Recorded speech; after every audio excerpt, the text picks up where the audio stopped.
नमो नमः मित्रों, संस्कृत जीवनम में आप सभी का स्वागत है।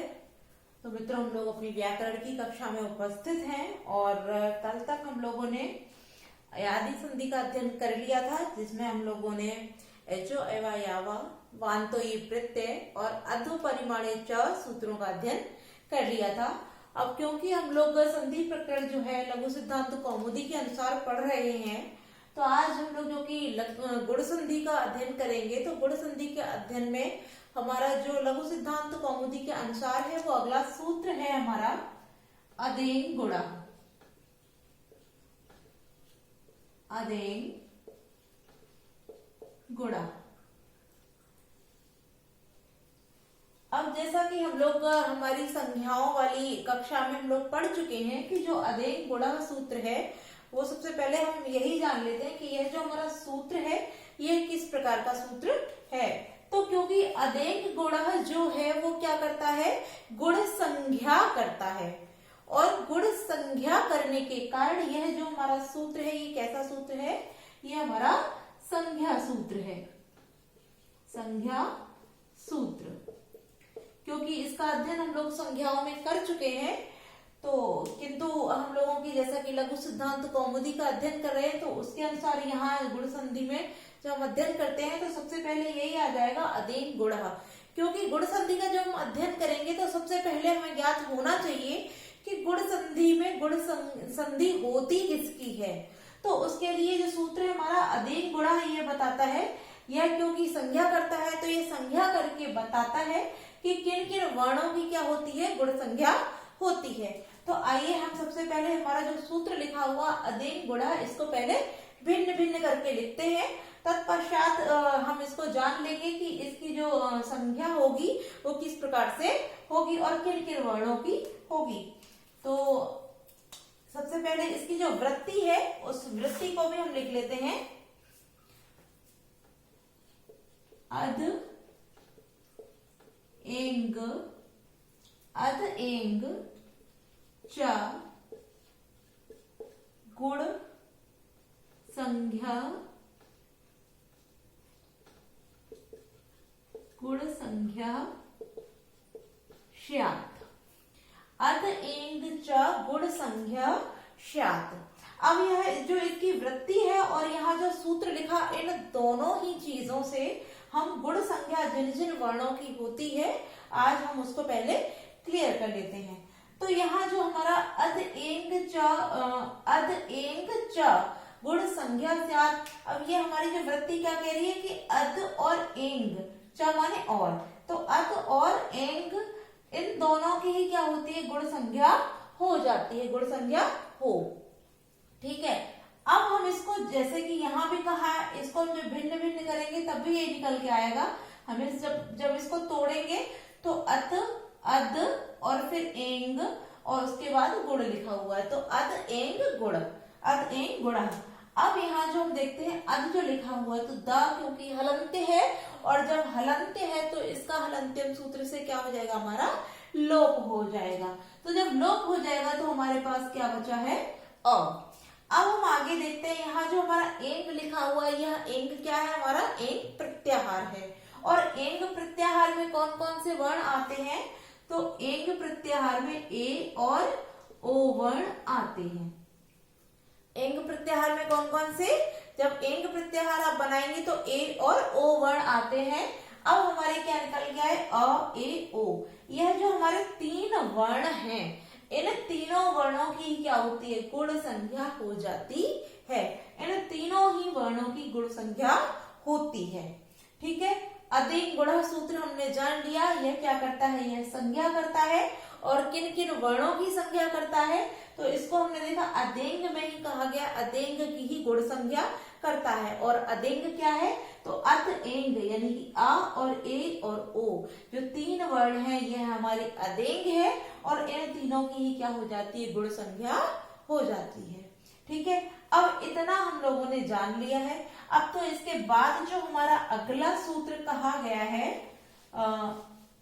लघु सिद्धांत कौमुदी में, अब हम उसको देखते हैं। अगला जो हमारा सूत्र है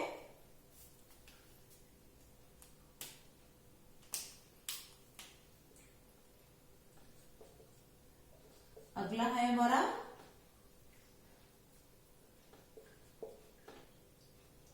तपरस तत्कालस, तपरस तत्कालस्य। अगला जो हमारा सूत्र है तपरस तत्कालस्य।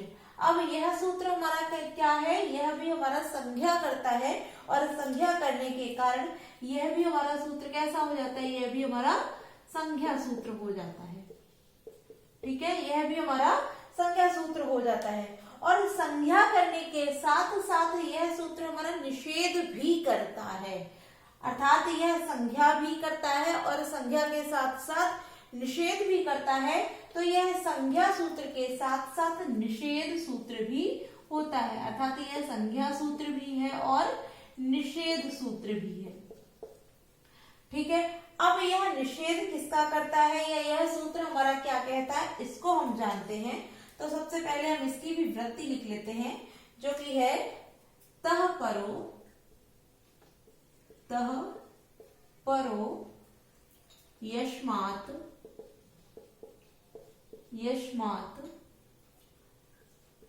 स च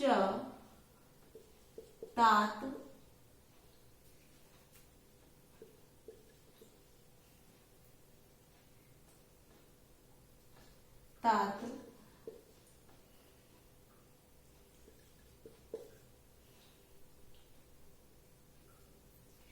परश्चोच्चार्य मान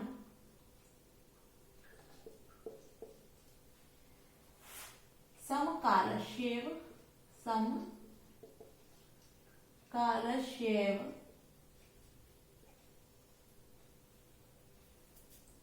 संज्ञा स्यात्। तपरो यस्मात् स च तात परश्च च उच्चार्य माण समकालस्यैव संज्ञा स्यात्। अब यह जो हमारा संज्ञा कर रहा है तो किसकी संज्ञा करता है और किस प्रकार से करता है। तो अभी जैसे कि हम लोगों ने पढ़ा अदेन गुणः सूत्र। ठीक है, अब अदेन गुणः में हमने जाना कि जो गुण संज्ञा होती है किनकी किनकी होती है, तो आ की होती है, ए की होती है, ए की होती है, इसको हटा देते हैं हम, आ की होती है, ए की होती है और ओ की होती है। अब क्योंकि हम लोग जानते हैं अ ए ओ जो हमारे वर्ण हैं, जैसे कि आ के हम जानते हैं इसके कुल 18 भेद होते हैं, ए जो है उसके कुल 12 भेद होते हैं और ओ जो है इसके भी कुल 12 भेद होते हैं। अब यहाँ हमारा जो सूत्र है तपरस तत्कालस्य, यह सूत्र हमारा क्या कह रहा है कि त जिससे परे है, ता परो यस्मात्, यस्मात् माने जिससे परे है, क्या त जिससे परे है, स च तात और क्या है ता से परे है जो, तो ता जिससे परे है और ता से परे है जो। तो जैसे अभी हमने इस सूत्र को अपने गुण संज्ञा वाले सूत्र को जब हमने भिन्न भिन्न किया था तो क्या आया था निकल के, अत और एंग, अत और एंग आया था।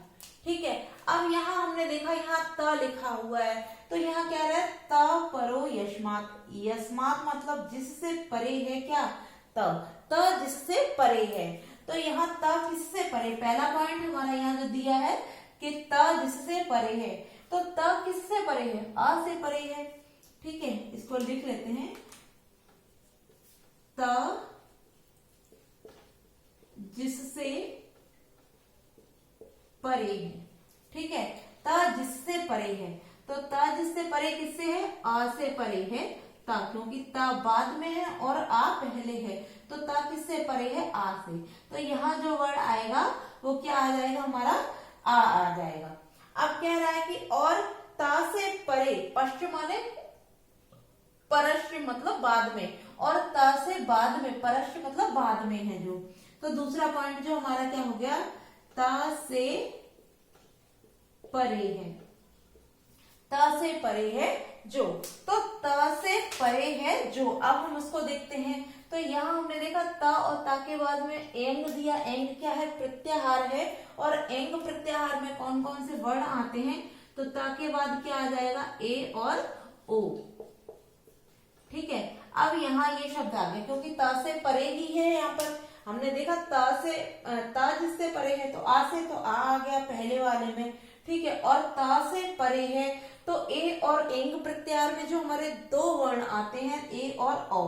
ठीक है, अब यहाँ क्या कह रहा है कि इसके जब माण समकालस्य अर्थात उनके समकाल वाले की ही क्या हो जाएगी, संज्ञा स्यात्।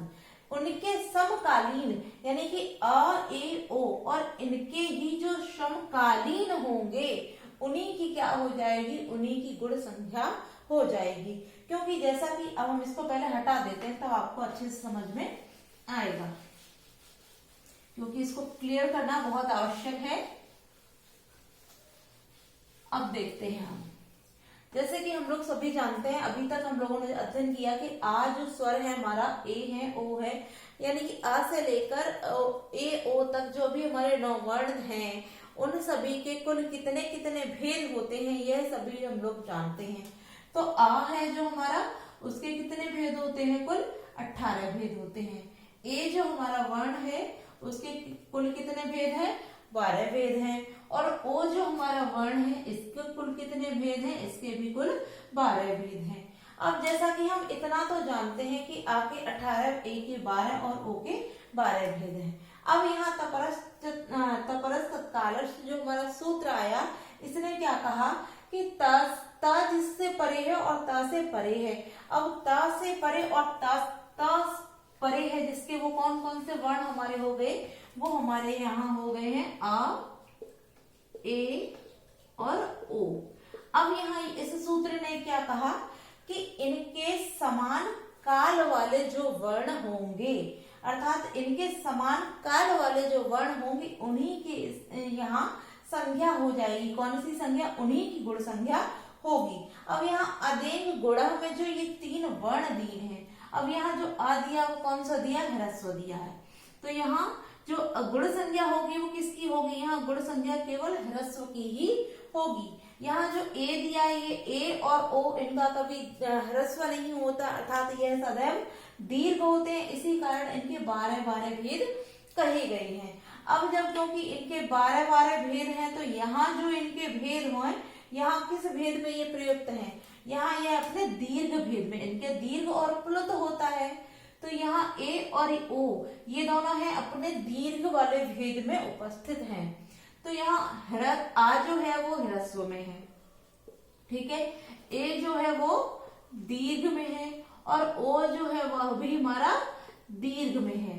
तो यहाँ जो तपरस तत्कालस्य जो सूत्र आया, इसने क्या कहा कि जब यहाँ जो गुण संज्ञा होगी वो किसकी होगी, आ के 18 भेदों की नहीं होगी, किसकी होगी, केवल इस ह्रस्व वाले इनके अर्थात इस काल वाले जो होंगे, आ के जो ह्रस्व अर्थात ह्रस्व के रूप में होने के कारण इसके जो काल वाले होंगे उन्हीं की केवल यहाँ पर गुण संख्या होगी।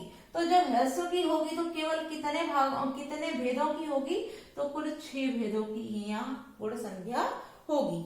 ठीक है, अब दीर्घ की जो अर्थात ए की जो गुण संख्या होगी वो कितनी होगी, तो क्योंकि यहाँ दीर्घ है और दीर्घ और प्लुत के भेद से भी ये 12 हुए हैं, तो इसलिए यहाँ जो होगी गुण संख्या वह भी केवल 6 की होगी और ओ में भी केवल 6 भेदों की ही होगी। तो अर्थात आ ए ओ इनके ये कुल भेदों की गुण संख्या न होकर अर्थात केवल आ के स्थान पर 18 भेदों की गुण संख्या नहीं होगी, ए के भी 12 भेदों की गुण संख्या नहीं होगी और ओ के भी कुल 12 भेदों की गुण संख्या नहीं होगी। कितनी होगी, आ क्योंकि यहाँ ह्रस्व है तो उस ह्रस्व वाले 6 भेदों की ही गुण संख्या हो जाएगी। ठीक है, ए जो है क्योंकि दीर्घ है तो दीर्घ के कुल 6 भेदों की ही गुण संख्या हो जाएगी। ठीक है, अब ओ जो हमारा है वह भी कुल दीर्घ है और दीर्घ के जो 6 भेद हैं उनकी कुल गुण संख्या हो जाएगी। ठीक है, तो अदेंग गुणा जो हमारा सूत्र था इसने तो केवल यह कहा कि अत और एंग की ही गुण संज्ञा हो, किंतु अत एंग में जो वर्ण आई अ ए ओ उनमें से कितने भेदों की गुण संज्ञा हो, इस चीज को इस सूत्र ने नहीं कहा। इसको किसने कहा कि फिर इसको फिर तपरस तत्कालश जो सूत्र आया उसने कहा कि जिनके कालवाची अर्थात जितने कालों के ये वाचक हैं उन काल वालों की ही केवल गुण संज्ञा होगी, ना कि उनके कुल भेदों की। ठीक है, तो इतना हमारा यहाँ क्लियर हो गया। अब यदि ह्रस्व दीर्घ और जो हमारे प्लुत होते हैं वह किस प्रकार से 6 भेद के होते हैं, यदि यह आपको क्लियर नहीं है तो आइए इसको भी हम जान लेते हैं, क्योंकि कोई भी प्रश्न कोई भी संशय मत छोड़िए, आप प्रत्येक चीज को यहाँ क्लियर करते चलिए। चलिए यहाँ हम लिखते हैं, सबसे पहले ह्रस्व आता है, तो ह्रस्व फिर दीर्घ और प्लुत। अब यह ह्रस्व के 6, दीर्घ के 6 और प्लुत के भी 6 भेद होते हैं, यह तो हम जानते हैं। अब यह 6 भेद कौन कौन से हैं तो उसको हम जान लेते हैं। तो यहाँ जो अ है हमारा अनुनासिक हो गया, यह हमारा अननुनासिक है। ठीक है, फिर यहाँ अ हमारा अनुनासिक है, यहाँ पुनः अननुनासिक है। उसके बाद में यहाँ फिर हम लिखते हैं अ अनुनासिक और यहाँ पर अ हमारा अननुनासिक। ठीक है, अब यहाँ हमने 6 भागों में लिख लिया। अब यह 6 भाग कौन से, इसको भी हम जान लेते हैं। तो यहाँ उदात्त है, यहाँ अनुदात्त है। अब क्योंकि आप सभी ये चीज पढ़े होंगे, जब हम लोगों ने उच्चारण स्थान पढ़े थे उसमें बाह्य उच्चारण स्थानों में हम लोगों ने इस चीज का अध्ययन किया था, उदात्त, अनुदात्त और स्वरित। तो यहाँ जो तीसरा भेद है वो कौन सा हमारा हो जाता है, वो स्वरित हो जाता है, उदात्त, अनुदात्त और स्वरित। ठीक है, अब यहाँ ह्रस्व के 6 भेद इस प्रकार हो जाते हैं। उदात्त के एक अनुनासिक, एक अननुनासिक, अनुदात्त का एक अनुनासिक, एक अननुनासिक और स्वरित का भी एक अनुनासिक और एक अनुनासिक। इस प्रकार से यहाँ इसके 6 भेद हो जाते हैं। फिर यहाँ दीर्घ इसी प्रकार से हो जाएगा, यहाँ प्लुत इसी प्रकार से हो जाएगा। तो आप लोग इस चीज को क्लियर कर लीजिएगा, और यदि आपको नहीं आता है तो आप कमेंट बॉक्स में पुनः पूछ सकते हैं, हम अगली वीडियो में आपको इस चीज का आंसर दे देंगे। यदि आप इस चीज को खुद क्लियर कर लेंगे तो अच्छी बात है, और नहीं कर सकते हैं या नहीं कर पाते हैं या आपको किसी प्रकार से कोई समस्या आ रही है तो आप उसको हमें कमेंट बॉक्स में लिखकर बता दीजिए, हम अगली कक्षा में इसको पूरा करवा देंगे। ठीक है, अब क्योंकि हम आगे बढ़ते हैं, इतना हम लोगों ने क्लियर कर लिया है। तो ह्रस्व के हमने 6 भेद जान लिए हैं, दीर्घ के भी हम लोगों ने 6 भेद जाने और प्लुत के भी 6 भेद जाने। तो इसके अनुसार यहाँ जो ह्रस्व के कालवाची होगा आ का, तो ह्रस्व आ का जो कालवाची है उसी के समान कालवाची अर्थात जो काल का द्योतक है उसी अत एंग का क्या हो जाएगा, गुण हो जाएगी। किंतु यहाँ आ ए ओ जो जिनका गुण होगा वो कुल 18 भेदों का न हो करके केवल 6 भेदों का ही गुण हो जाएगा। ठीक है, इतना हम लोगों ने अब यहाँ अध्ययन कर लिया है। अब क्योंकि हम गुण संधि का अध्ययन कर रहे हैं तो अगला जो हमारा सूत्र है क्या है, आद गुणा। अगला हमारा जो सूत्र है वो है हमारा आद गुणा। अब क्योंकि यह जो हमारा सूत्र है वो क्या है, यह हमारा गुण संधि का सूत्र है। अब आप लोग यहाँ भी कंफ्यूज मत होइए, यदि आपसे पूछा जाता है कि अदेंग गुणा जो सूत्र है वो किसका है, तो वो गुण संज्ञा का है, और गुण संधि का यदि आपसे सूत्र पूछा जाता है तो वो आद गुणा है। अदेंग गुणा गुण संज्ञा करता है, आद गुणा गुण संधि करता है। ठीक है, अब हम इसको जानते हैं, यह जो हमारा सूत्र है वो कैसा सूत्र है, क्योंकि यह गुण का विधान करता है तो विधान करने के कारण यह विधि सूत्र है। यह हमारा विधि सूत्र है। तो अब इसकी जो भी वृत्ति है हम वृत्ति को जान लेते हैं। तो इसकी जो वृत्ति है क्या है, अवर्णादची, अवर्णादची, अवर्णादची परे पूर्व पर, पूर्व परयो रेको पूर्व परयोरेको गुण आदेश स्यात्, गुण आदेश स्यात्। अब यह हमारी वृत्ति क्या कह रही है, इसको हम जान लेते हैं। तो यह कहती है कि अवर्णात क्या हो, अचि। अचि अर्थात जो अचि है वो किस विभक्ति में है, सप्तमी। तो अवर्णात अर्थात अवर्ण के बाद, अवर्णात का मतलब अवर्ण के बाद क्या हो, अचि। अचि तात्पर्य कोई भी स्वर, परे, परे मतलब बाद में, यानी अवर्ण के बाद कोई भी अच हो अर्थात कोई भी स्वर हो, तो पूर्व और पर अर्थात अ के बाद जो भी स्वर होगा तो उनका पूर्व और पर, यानी कि पूर्व वाला और पर वाला दोनों के स्थान पर क्या हो जाएगा, गुण एकादेश हो जाएगा। अर्थात पूर्व और पर दोनों के स्थान पर गुण एकादेश हो जाएगा। आदेश नहीं होगा, एकादेश होगा। जैसा कि अभी तक हम लोगों ने हमारी जो गुण अयादि संधि और यड़ संधि थी उसमें हम लोगों ने अध्ययन किया, तो वहां क्या बता रहे थे, वहां पर आदेश कर रहे थे, किंतु यहाँ पर आदेश नहीं होगा, यहाँ एकादेश होगा। एकादेश तात्पर्य पहले वाला और दूसरे वाला दोनों मिल जाएंगे, इसके स्थान पर यह हो जाएगा। ठीक है, और पहले हम क्या कर रहे हैं, जैसे उसको भी जान लेते हैं। मैंने अभी भी कहा, कोई भी कंफ्यूजन मत रखिए, हर चीज की समस्या का निवारण करते चलिए। तो यहाँ हम क्या कर रहे थे, सुदीधन उपास्य में कि इस उ को नहीं, केवल इक के स्थान पर ही हम आदेश, इस इक के स्थान पर हम आदेश कर रहे थे, तो इसलिए वहां आदेश हो रहा था। किंतु यहाँ पूर्व वाला भी है और पर वाला भी है, दोनों को मिला करके तब यहाँ शब्द बनेगा, तो इसलिए यहाँ आदेश नहीं होगा, यहाँ क्या होगा, यहाँ पर एकादेश होगा। ठीक है, अब यहाँ हम लोगों ने पाणिनि का जो प्रथम अध्याय में वहां एक पूर्व परयो सूत्र है, उसके अंतर्गत इस चीज का विस्तृत अध्ययन कराया गया है। किंतु यहाँ हम लोग इतना अध्ययन नहीं करेंगे, केवल हमारे जो लघु सिद्धांत कौमुदी के अनुसार संस्कृत की संधियां हैं उनका ही अध्ययन करेंगे। तो आप लोग इतना ही ध्यान रखिए कि जो पूर्व और पर होगा उनके स्थान पर एकादेश हो जाएगा, ना कि आदेश। ठीक है, तो कोई संशय मत रखिए। और आज के लिए हम लोग इतना ही रखते हैं, क्योंकि हम लोगों ने इसकी परिभाषा तो कंप्लीट कर ली है, आप सभी के समझ में आ भी गई होगी कि अवर्ण के बाद यदि कोई भी स्वर होता है तो पूर्व और पर दोनों के स्थान पर एकादेश हो जाता है। तो आज के लिए इतना ही लिखते हैं, और कल इसके उदाहरण के साथ साथ इसके अन्य जो उदाहरण हैं उनको भी हम लेकर आएंगे। आज के लिए इतना ही। नमो नमः।